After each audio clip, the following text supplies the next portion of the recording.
believe that God is going to bless each and every one of us this very morning to the Word of God. Hallelujah. So at the beginning of the service, let me read from Psalm number 100, verse 4 and 5. It says, "Enter his gates with thanksgiving, and into his courts with praise. Be thankful unto him, and bless his name. For the Lord is good, his mercy is everlasting, and his truth endureth to all generations."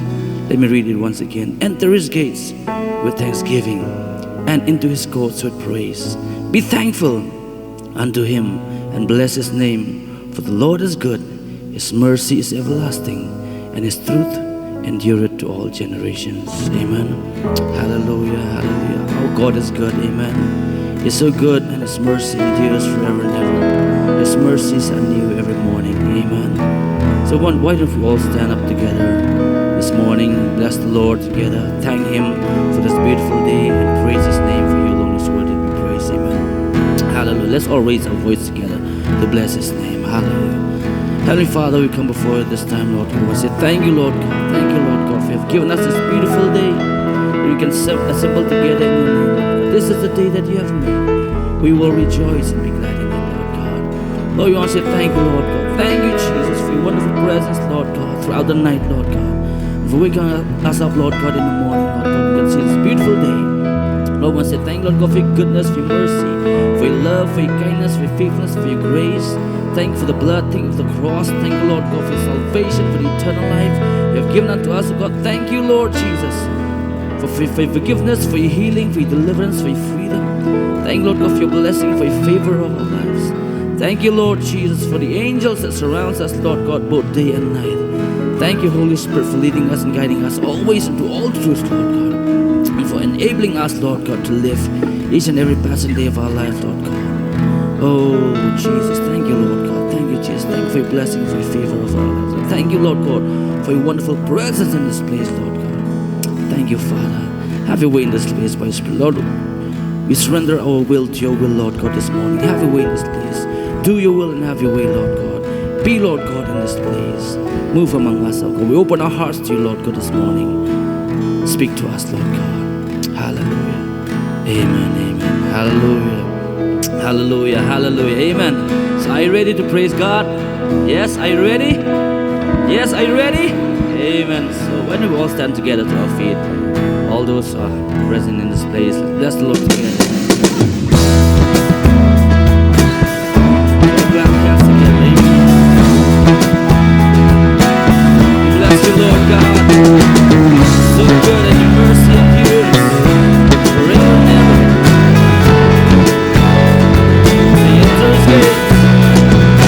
Enter his gates with thanksgiving. Oh, come to his courts with praise.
Good morning, church.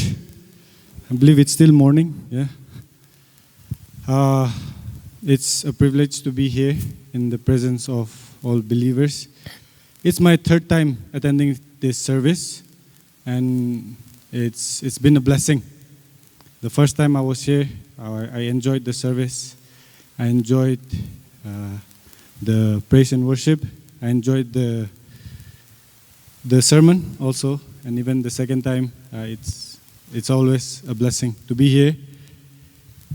Thank you, Pastor, for letting me stand here, inviting me to preach the Word of God.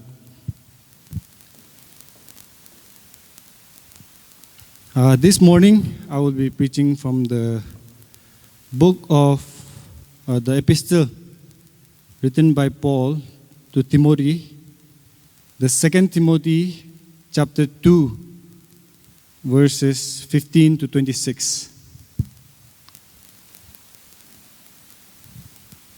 2 Timothy chapter 2, verses 15 to 26. I'll be reading from the NRSV version.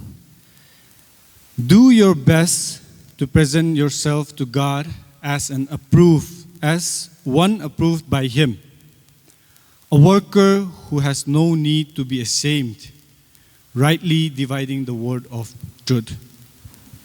Avoid profane chatter, for it will lead people into more and more impiety, and their talk will spread like gangrene. Among them are Hymenaeus and Philetus, who have swerved from the truth by claiming that the resurrection has already taken place. They are upsetting the faith of some. But God's firm foundation stands, bearing this inscription: The Lord knows those who are His, and let everyone who calls on the name of the Lord turn away from wickedness. In a large house, there are utensils not only of gold and silver, but also of wood and clay, some for special use, some for ordinary.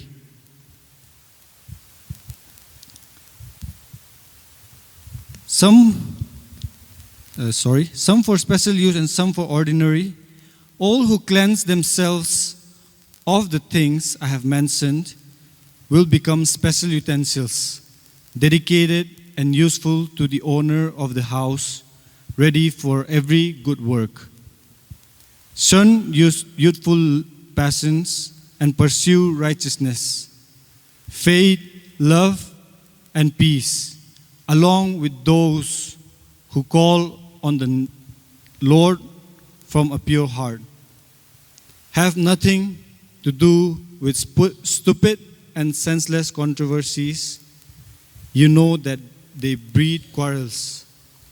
And the Lord's servant must not be quarrelsome, but kindly to everyone, an apt teacher, patient, correcting opponents with gentleness. God may perhaps grant that they will repent and come to know the truth, and they that may escape from the snare of the devil, having been held captive by him to do his will. Let us pray. Lord, Father in heaven, thank you so much for this time, Lord. And as we are here, may you bless us with your word. In Jesus' name, amen. As we have heard the word, I have entitled this sermon as Christian's Way of Life. Christian's Way of Life, a worker who is ready for his use. A worker who is ready for his use. I would like to remind each and every one of us here that who a Christian is. Who is a Christian? No, a Christian is a person who follows Christ. If we see in the book of Acts, we can see that Christian, the name Christian, was used as a mockery to the people. The name Christian was like a joke. The Gentiles or the Greeks, they call the follower of Christ. So, a follower of Christ are Christians. A Christian is a follower of Christ. Now, if we see, we simply call Christians as a person who is born in a Christian family, a person who goes to church. And these are the definition of Christian now in the present age. But according to me, a Christian is not a person who goes to church daily. A Christian is not a person who is born in a Christian family. Just like in the time of the apostles, when the Christians were mocked by the people because they followed Christ. Even now, the same rule applies to us. We are Christians, we are called Christians because we follow Christ.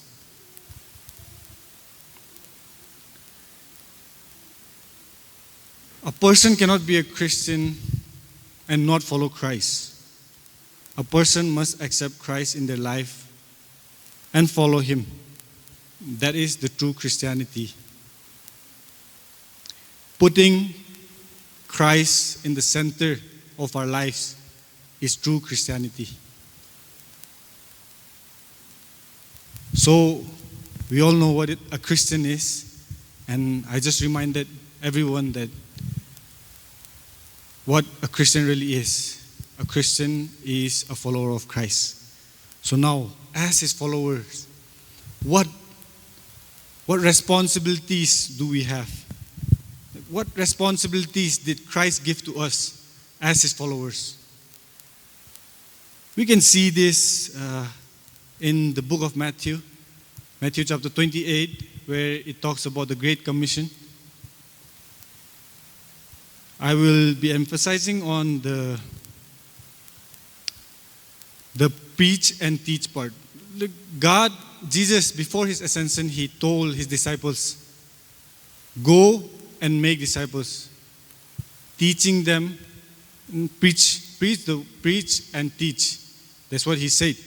So, I believe that those that commission also applies to us still, as we are also his followers, just like his apostles were followers.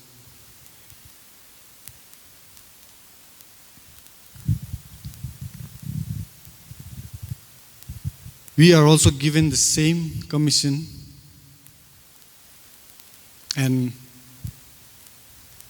by saying that we are also like his workers, we are God's workers on earth. We are an instrument to be used by God for his glory, for the extension of his kingdom. And our responsibility is to listen to God and to be available for his use.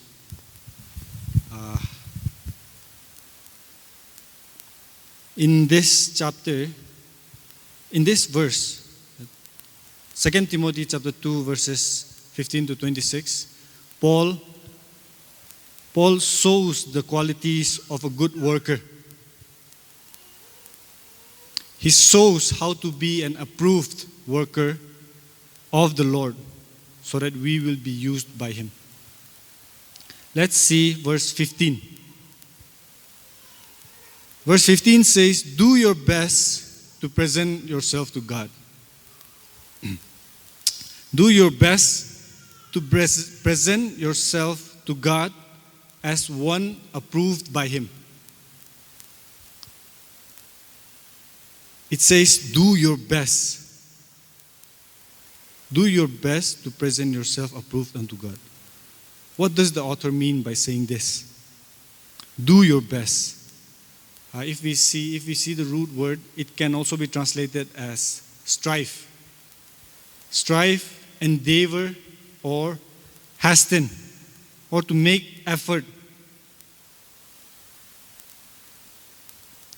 So, in what areas should we strive? In what areas should we make an effort? In what areas should we do our best? We should do our best to please God. And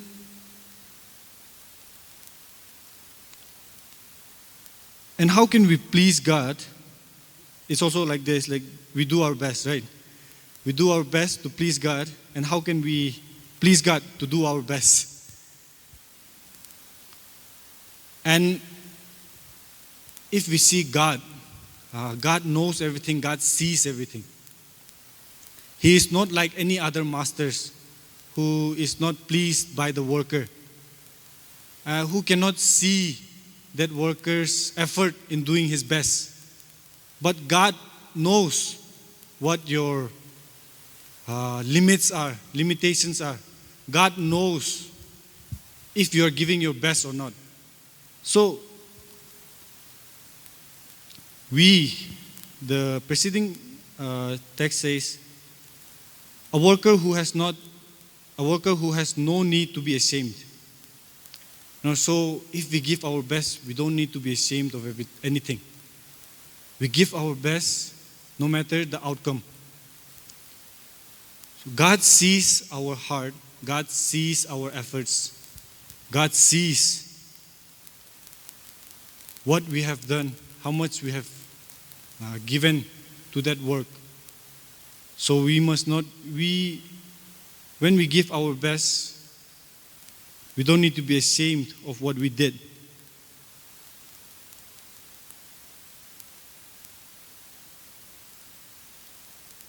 The preceding text also says that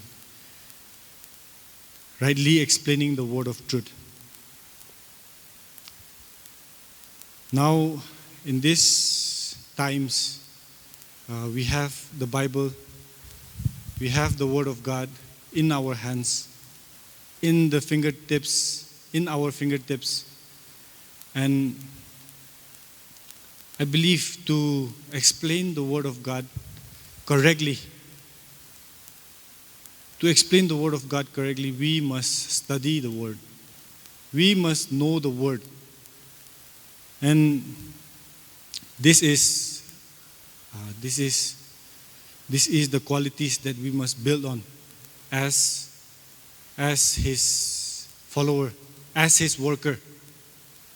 To be approved, to be called an approved worker, we must also study. You know, it is not only like live a life of a pious life, live a life as a good example, but we must also be a good teacher. We must also be a good teacher, teaching others what the Word says, like what the Word truly says.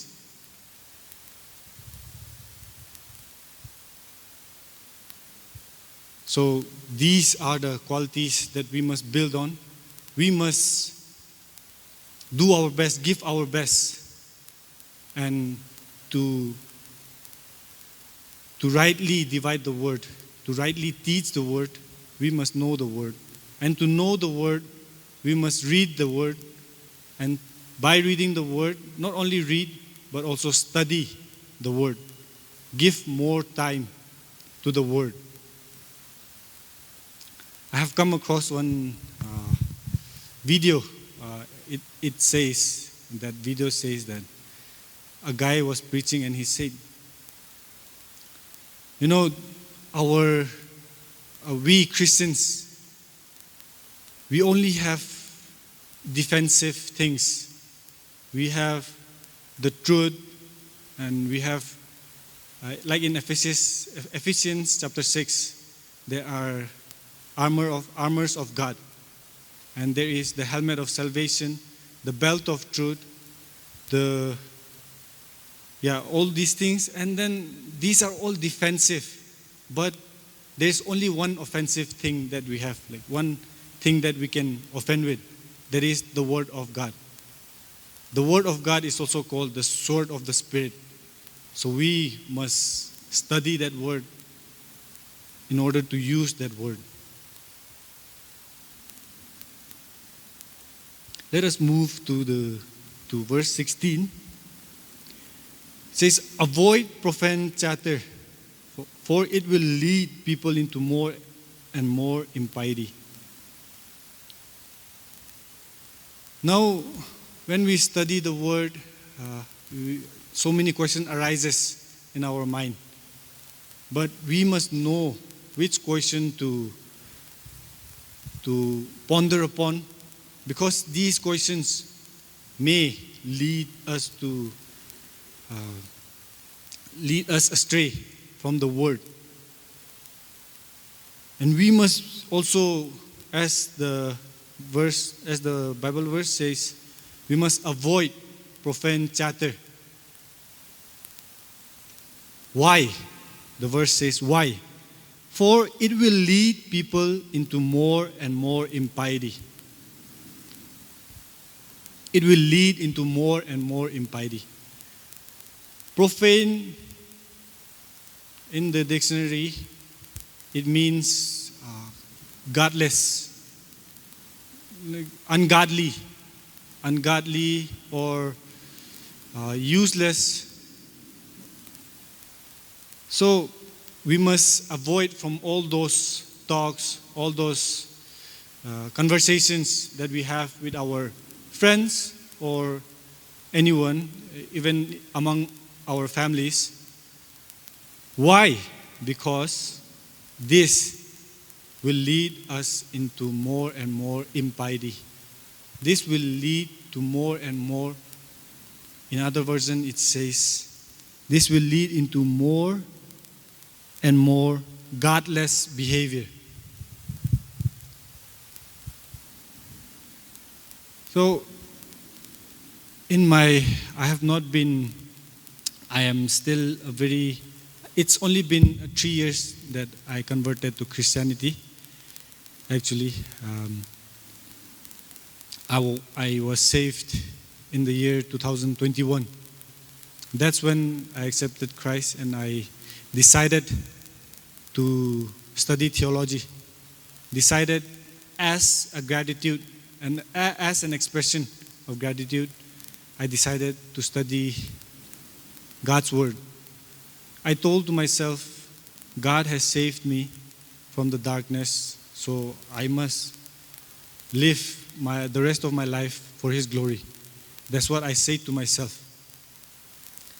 So what I learned in these 3 years is that God has been so gracious to me, and He has told me, He has taught me to, how do I say? He has taught me to emphasize on those small little things. So, as soon as I got saved, I worked on my behavior. The way I talk, the way I behave. I tried to improve on those things. So, by doing those small little things, and like not using bad words, and not lying. Sometimes I lie, but I try not to lie. That is what all Christians must do. We must try not to sin. We all sin, but we must strive not to sin. So, by doing those small little things, those big things, those big things was nothing to me, because I was concentrating on the small things. It built the foundation for me. That is my experience. That is what I have experienced. So here also Paul says, avoid profane chatter. Avoid wordless talk. Avoid ungodly talks, so that because these things will lead us into more and more godless behavior. Profane also means unholy or impure. Like, there are some people who create dirty jokes. They even joke with me, but I tell them, I don't laugh. It's very funny when they joke about those things. But if we laugh at them, it will be an encouragement for them to say more and more those godless, those impure, unholy talks. So what we must do is, we must try to avoid those things. Try to let them know that I am not into all those things. I am not into speaking bad words. I'm not into dirty jokes. I'm not into living like that, so that they may also respect you, so that they may also know, that you want to be more pious. You want to become more godly.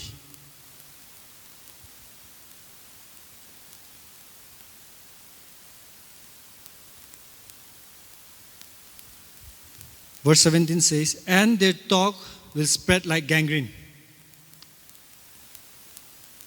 And in other verse it says, this kind of talk spreads like cancer. What a cancer does is it kills people from the inside.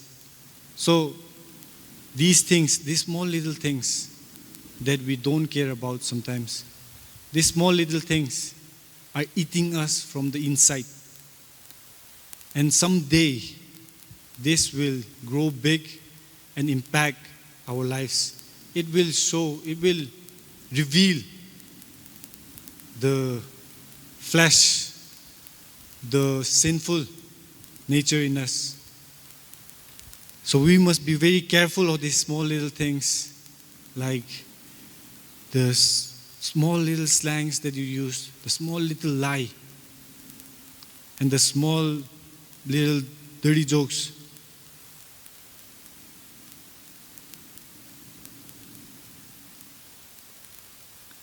Among them are Hymenaeus and Philetus, who have swerved from the truth by claiming that the resurrection has already taken place, they are upsetting the faith of some.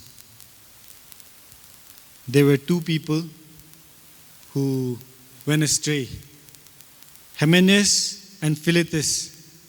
They swerved away from the truth, they claimed that the resurrection of the dead has already taken place. So these small little things grow big, and then now it is affecting their doctrine. The doctrine that cannot be twisted, or the doctrine that should not be touched. So because of these small little things, Hymenaeus and Philetus, they have swerved away from the truth. And not only that, they are upsetting the faith of some people. They have become false prophets. They are now preaching the false gospel. And they're having some followers. Paul says, but God's firm foundation stands, bearing this inscription: the Lord knows who are his, and let everyone who calls on the name of the Lord turn away from wickedness. Paul, he takes this verse from the book of Moses, from Numbers 16, verse 5. So what happened in Numbers 16 was that Moses also had the same problem. There was a man named Korah who stirred a riot, who stirred people. Around 250 people were with him. He stirred them, and then they went to confront Moses. And Moses said this very sentence: let everyone who calls on the name of the Lord turn away from wickedness. The Lord knows who are his. The Lord knows who are his. That is what he said. And let everyone who calls in the name of the Lord turn away from wickedness. Moses is confident that God is with him. Moses is confident that he is in the truth. So he challenges Korah. He challenges Korah and told him to burn with his followers 250 incenses. And God was angry. God was very angry at them. And we can see in that story that Korah and all those people, they were devoured by the earth. That was God's doing. God knows who are his. He defends them. He stands with them.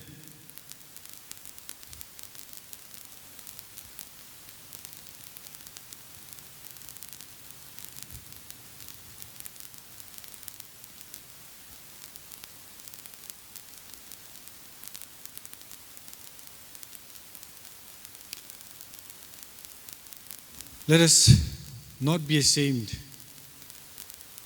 Let us be confident in God, in his truth. In today's time, in this era, we have the Word of God. We just have to study, we just have to read the Bible, and we will know the truth. Everything is there in the Bible. We can gain confidence from that.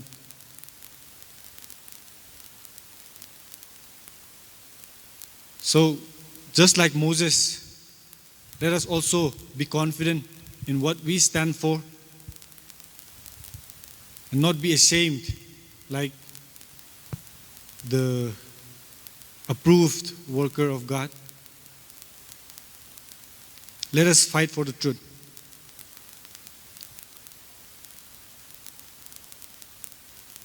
Let us go to verse 20, which says, In a large house there are utensils, not only of gold and silver, but also of wood and clay, some for special use, some for ordinary. All who cleanse themselves of the things I have mentioned, all who cleanse themselves of the things I have mentioned will become special utensils, dedicated and useful to the owner of the house, ready for every good works.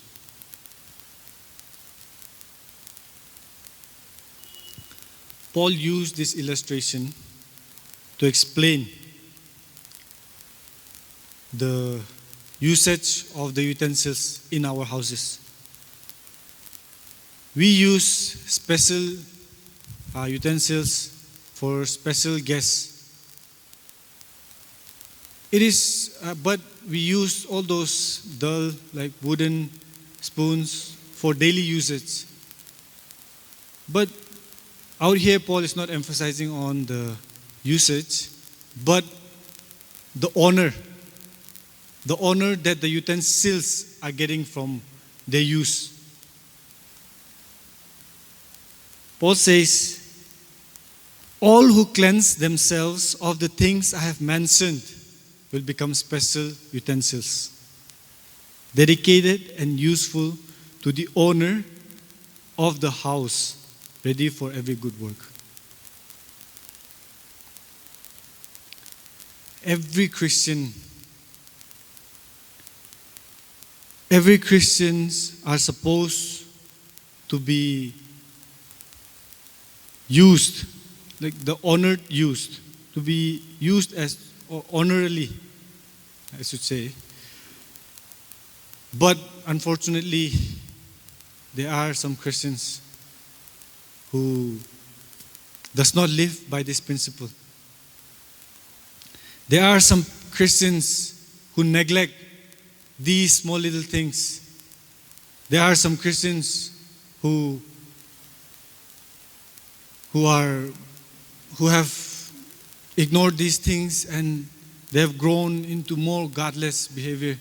And the danger of that, I believe, is that when we ignore those small little things, we don't see the big picture. We see the big picture wrongly because our foundation was wrong. Because the cancer has grown in us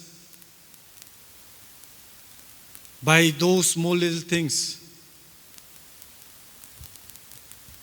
We could not be used by God as a utensil of honor, as a special utensil.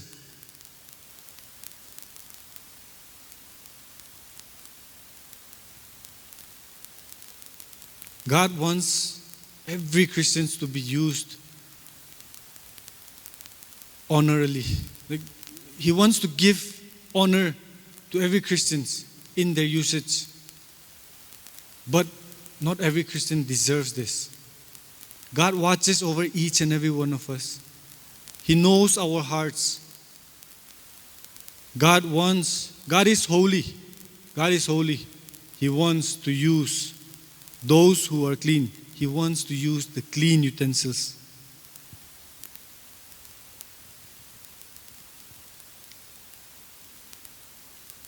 So if we keep ourselves clean, if we avoid all these things that what Paul has said, we will be used by God. We will be the special utensils that God will use for His honor, for His glory, for the extension of His kingdom. For every good work, God will use us.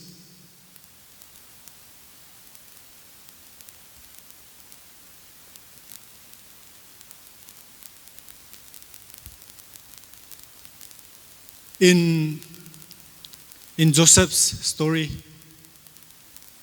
we see that he he fled away from temptation. When the woman tried to seduce him, when the woman, the wife of that chief or wife of that officer tried to seduce Joseph, he ran away. He could have done many things and nobody would know. But the law, God's law, was written in his heart. He knew that doing this is wrong. He knew that this will dishonor the name of God. He fled. Verse 22 says, "Shun youthful passions and pursue righteousness, faith, love, peace, along with those who call on the Lord from a pure heart." There are some temptations that we cannot fight. We have to flee from it. And adultery is one of them. That is the reason why Joseph fled away from that temptation. We have to avoid all the things that lead us to temptation. For example, youths today, they are so much into their mobile phones. They are so much into social media, Instagram, Facebook, WhatsApp. WhatsApp is very useful for us to communicate.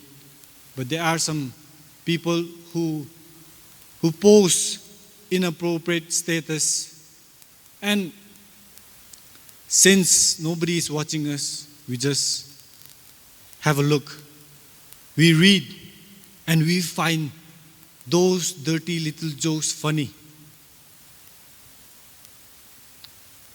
And those dirty little jokes will lead us into godless behavior, will lead us into more impiety. We must try to avoid all these social media. As for me, I believe that I am a very weak person. Spiritually, I am very weak. I cannot do anything on my own. So what I do is, I have an account. I have Instagram account. I have Facebook account, but I don't use that. I have deleted everything from my phone, from my mobile phone, so that I may focus on other things. These things, I believe, are useless. If you are making good use of it, it is good. But it has more damage than good. Because what we do is, it is like a habit for all the youths. Maybe even for our elderly people these days. They just open their phone and the first thing they will do is tap on that app. Will tap on the social media, the Instagram or Facebook, and they will start scrolling. Well, yes, they will learn about many news, but there is so much wastage of time.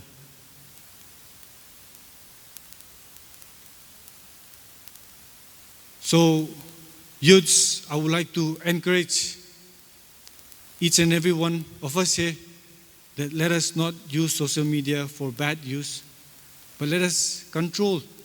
Let us try to avoid all these things so that we will grow to be an approved worker of Christ. It says, pursue instead of these youthful passions, pursue righteousness, faith, love, peace. We must pursue righteousness. We must think how can we become more like Christ? How can we become better as a person, as a Christian? How can we please God? That should be the aim of all Christians. How can we please God? And to please God, we must see all these small little things. The next says, pursue faith. We must look. We must think, how can we grow our faith? How can we build up our faith?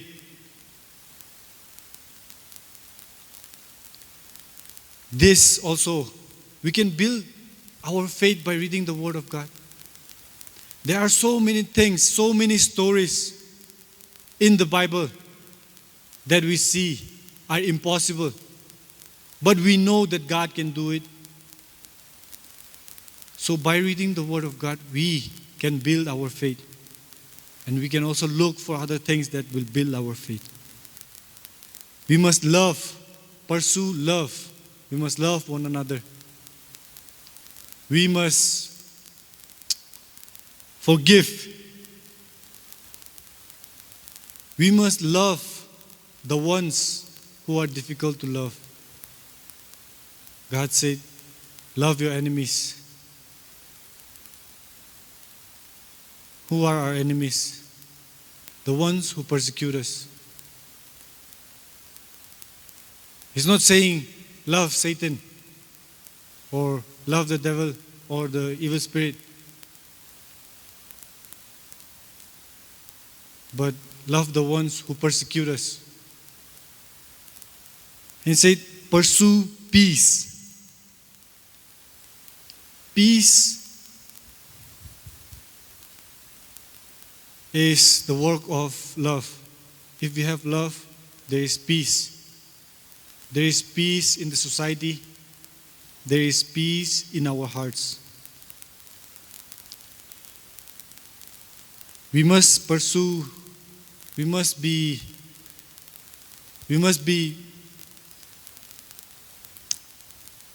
tolerant towards each other.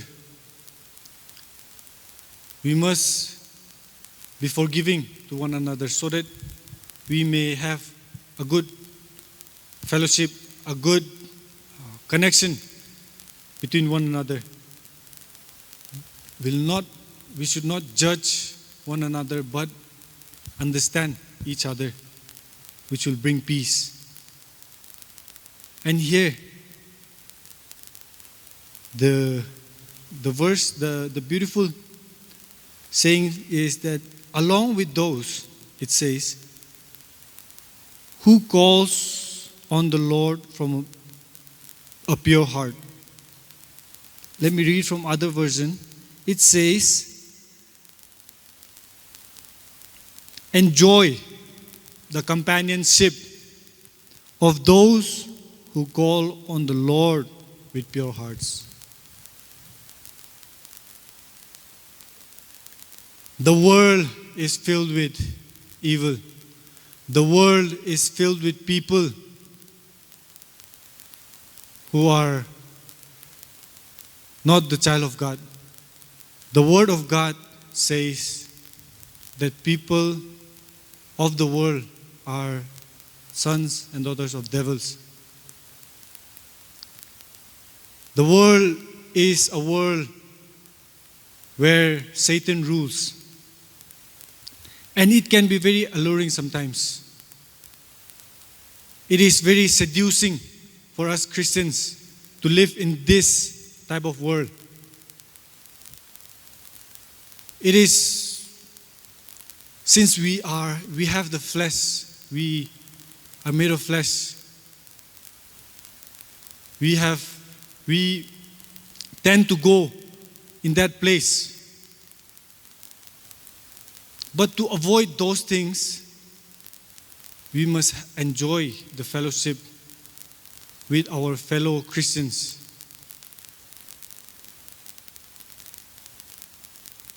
We must enjoy the fellowship that we have in the church. We must enjoy the praise and worship, the songs we sing together.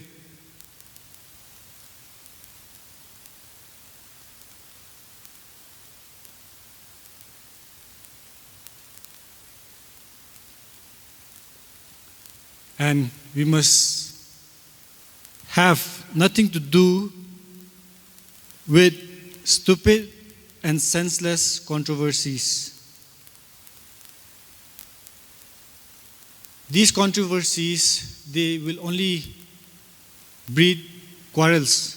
That is what the Word of God says in chapter 23. We must have nothing to do with stupid and senseless controversies. You know that they breed quarrels. We must know when to walk away from a conversation.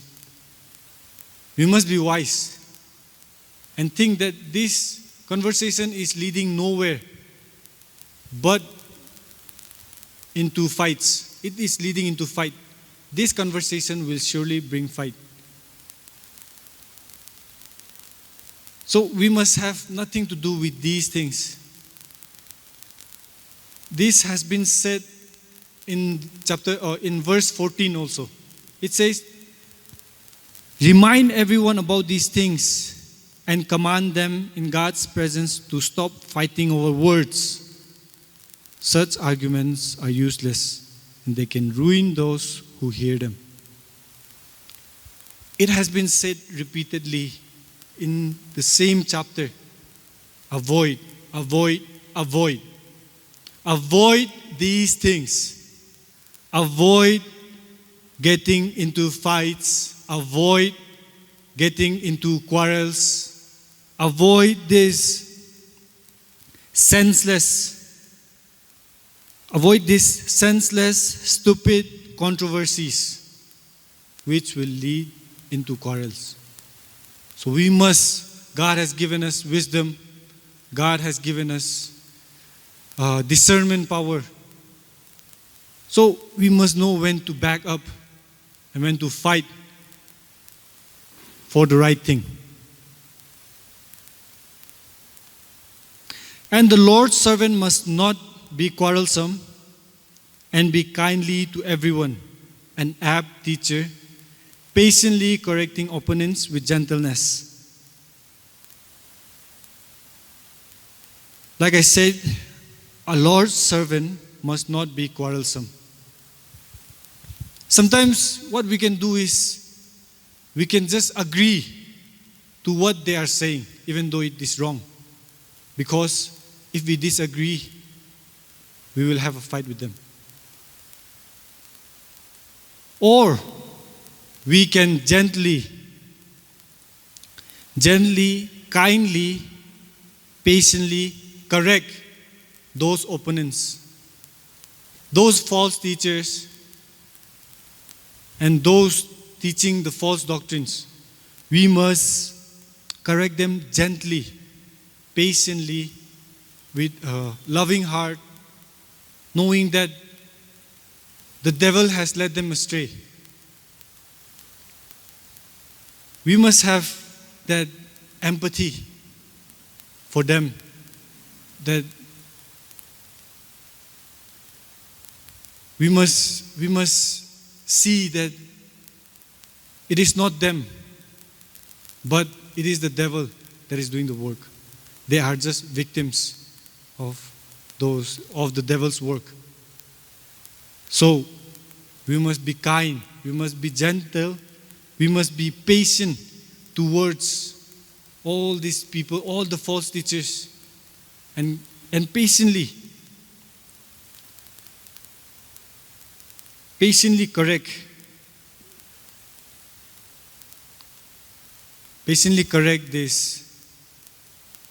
the false teachers.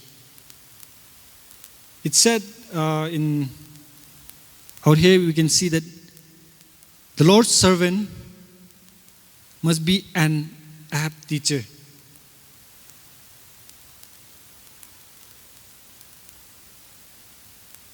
an apt teacher. Like I said in the first, in the first verse, in first verse 15, that we as Christians, we have to teach others how to live.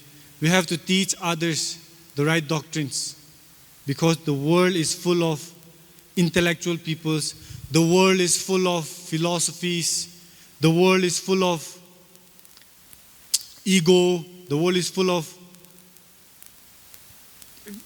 ideas that are not even real. They are fictions. So we must be the one to teach. We must be that apt teacher. We must, like we have been given the commission to teach, we must teach the world. We must teach our fellow Christians. If they are going astray, we must teach them gently, kindly, and patiently, correcting opponents with gentleness.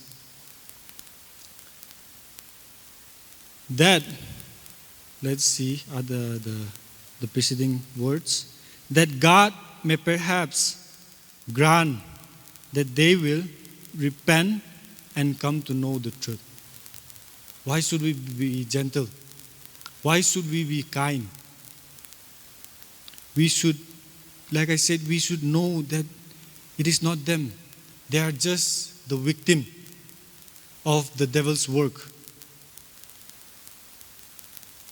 So we must be gentle, we must be kind, so that God may perhaps grant that they will repent and come to know the truth, and that they may escape from the snare of the devil, having been held captive by him to do his will.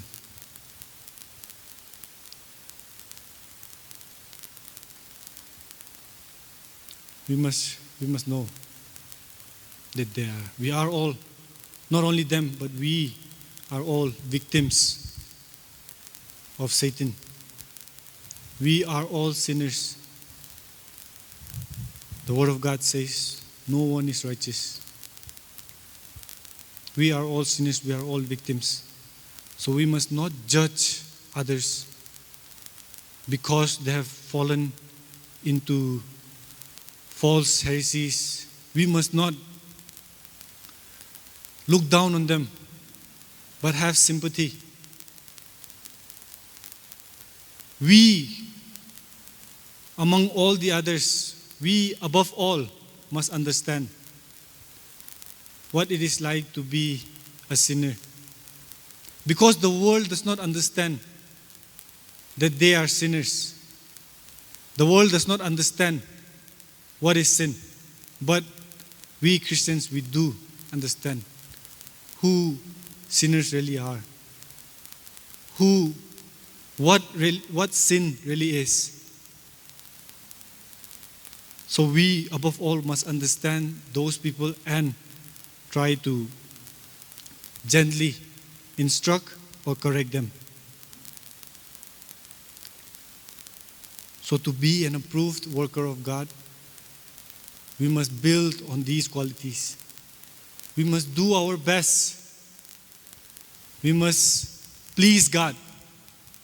We must strive to please God. And we must be a man of principle. A man of God is a man of principle. A man of God is a man who can say no to the world and yes to Jesus. Yes to God. Yes to Christ. A man of God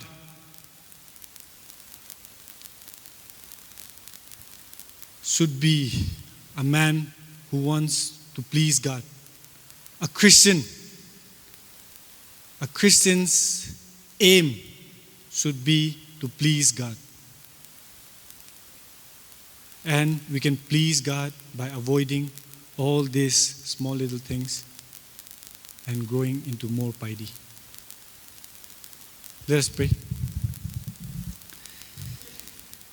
God Almighty, Father in heaven, thank you so much for this time, Lord. Lord, you have spoken to us this morning, and as we have heard your word, may these words be applied in our lives. May these words impact our lives, and may our lives be a blessing to our surroundings, to our people, to the environment, Lord. May we live a life of a good Christian. May we live a life as an approved worker. May we cleanse ourselves from all unrighteousness, Lord. And Lord, we cannot do this ourselves. But we need you, Lord, and we ask for your help. God bless us. Be with us, Lord. Commit our lives unto your hand. In Jesus' name, amen.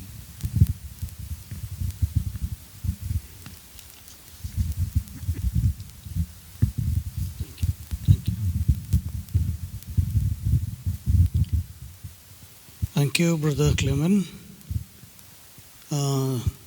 for that message. Very straightforward, very simple, and very relevant for us today. So come, let us stand up now. We'll ask God as He has expounded the Word of God to us, explaining to us very clearly what we must do to be an approved worker of God, approved servant of God, approved child of God. So we all have the Word of God. We all have listened to the message that God has given us.